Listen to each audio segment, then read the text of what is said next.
बातमी येवल्यातून येवल्यात 4 चाकीला अज्ञात वाहनानं धडक दिली आणि या अपघातात 2 जणांचा मृत्यू झालाय तर एक गंभीर जखमी झालाय।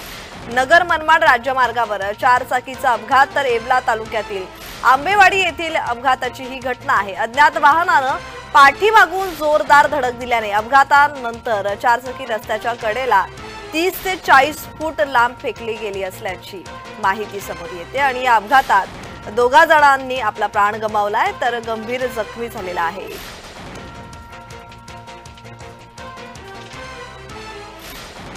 येवला 4 चाकीला अज्ञात वाहनानं धडक दिलेली आहे। अपघातात 2 जणांचा मृत्यू झालेला आहे तर एक गंभीर जखमी झालेला आहे। जखमीला उपचारासाठी जवळच्या रुग्णालयात दाखल करण्यात आलेला आहे। नगर मनमाड राज्यमार्गावर 4 चाकीचा अपघात झाला। येवला तालुक्यातील आंबेवाडी येथील अपघाताची ही घटना आहे। अज्ञात वाहनानं पाठीमागून जोरदार धडक दिल्याने अपघातानंतर 4 चाकी रस्त्याच्या कडेला 30 ते 40 फूट लांब फेकली गेली असल्याची माहिती मिळते आहे।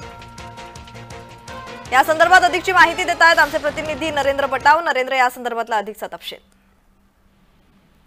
हो, नक्कीच प्रज्ञा, नगर मनमाड महामार्गावरील येवला तालुक्यातील आंबेवाडी शिवारात अज्ञात वाहनाने होंडाई कारला पाठीमागून जोरदार धडक दिल्याने अक्षरशः ही होंडाई कार 30 ते 40 फूट लांब रस्त्यावर फेकल्याने होंडाई कार मधील 2 जण ठार तर एक चालक हा गंभीर जखमी झाला आहे। येवला तालुक्यातील सावरगाव इथून मित्राला मनमाड रेल्वे स्थानकावर सोडण्यासाठी जात असताना या होंडाई कारचा विचित्र अपघात घडलाय। जी जी जी धन्यवाद नरेंद्र, तुम्ही दिलेल्या माहितीसाठी।